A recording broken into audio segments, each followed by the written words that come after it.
진료실의 박선생 15번째 이야기 요인빈에 관하여입니다. 어느 토요일날 오후였습니다. 진료를 마치고 집으로 차를 몰고 가는 중이었습니다. 날씨는 맑았고 길은 조금 막히고 있었습니다. 라디오에서는 가끔 퇴근할 때 듣는 프로그램이 흘러나오고 있었습니다. 그날은 남녀 MC가 특정 주제에 대해 청취자에게 전화를 받아서 대화를 나누는 내용으로 진행하고 있었습니다. 그날의 주제는 젊은 날에 잊지 못할 아르바이트였습니다. 여자 청취자의 재미있는 이야기가 끝나고 나서 음악 한 곡이 흐른 후 다음은 남자 청취자에게 전화가 연결되었습니다.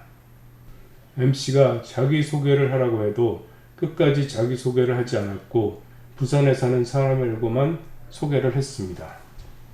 이 부산 사례가 했던 젊은 날의 특별한 아르바이트는 시체 닦는 일이었습니다. 아르바이트를 하면서 힘들었다느니 무서워서 술을 마시고 작업을 했다니 등등 여러 가지 말을 하였고 MC는 흥미로운지 이것저것을 물어보았습니다. 그 사람의 발언이 끝나자 다시 음악이 흘렀습니다. 시체 닦는 일, 내가 대학에 다닐 때 문과대학 선배들이 시체 닦는 일을 아르바이트로 했다는 소문을 들었습니다. 의대생이었던 나는 아르바이트를 해서 용돈을 벌기보다는 학문적인 호기심에 시체 닦는 일을 해보고 싶었습니다.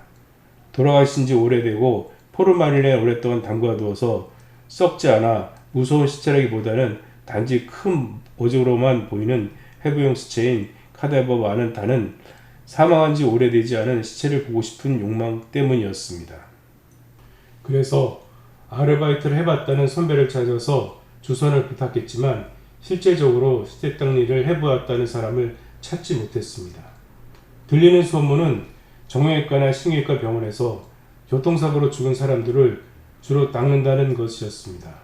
즉 아스팔트에 끌리거나 기계나 자동차에 끼어서 잘라지고 부서진 시체를 짜 맞추고 닦아주는 아르바이트였습니다. 그래서 정형외과 병원을 경영하는 선배에게 물어보았습니다. 선배는 나의 말을 듣고는 껄껄 웃으면서 죽은 시체가 많지도 않고 사고로 사망을 하면 부검이나 조사를 받아야 하기 때문에 시체 닦는 일은 없다고 했습니다. 그런 아르바이트가 있다면 자기에게도 소개를 해달라고 했습니다. 맞는 말입니다.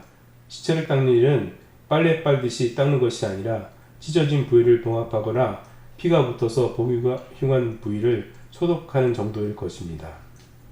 아마도 누군가가 염을 하거나 시체를 정돈하는 장례지도사를 옆에서 도와주었던 사람이 다른 사람에게 경험을 전하는 상황에서 말이 와전됐을 것입니다.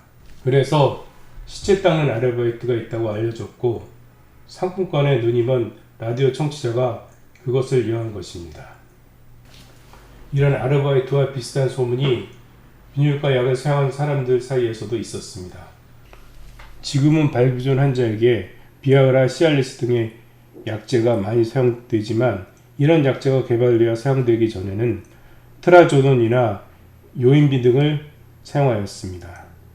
이 약은 8, 90년대까지 발기전 치료제로 많이 사용되었습니다. 나도 개업 초기에는 요인빈을 사용하여 발기부전을 치료를 했었습니다. 그런데 이 요인빈에 관하여 여러 가지의 괴소문이 있었습니다. 모든 소문은 내용이 거의 흡사하고 다른 점이라고는 등장인물이 대학생에서 회사원, 옆집 누나로 바뀐다는 것입니다. 그 내용은 어느 대학에서 남자 대학생이 여자 대학생 애인과 이약을 나누어 먹고 나서 밤에 열심히 응응한 후에 아침에 일어나 보니 남자는 발가벗고 코피를 흘리면서 누워 있었고 여자는 옷을 입고 방을 나가다가 문 앞에서 쓰러져서 자고 있었다는 이야기입니다. 또 다른 이야기는 어느 고등학생이 과외 선생님인 여자 대학생이 먹던 음료수에 요인빈을 탔고 발정이 난 두 사람은 역시 응응한 후에 고등학생은 발가벗고 코피를 흘렸고 과외 선생은 역시 문 앞에서 쓰러져 자고 있었다는 비슷한 이야기도 전해옵니다.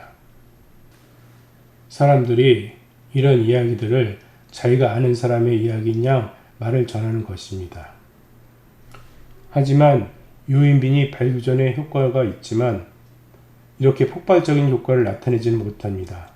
만약에 앞의 이야기처럼 밤새도록 응할 정도의 발기가 일어나면 정량보다 수십 배 이상의 과량을 섭취해야 하고, 그러면 발기보다는 불안 증상이나 구토, 진전 등의 증상이 먼저 일어나거나 졸도를 합니다. 요인분을 임상적으로 사용해도 결과는 기분이 좋아지거나 성욕이 증가되는 정도입니다. 돼지에게는 발정이 될지 몰라도 사람에게는 크게 발정이 되지 않습니다.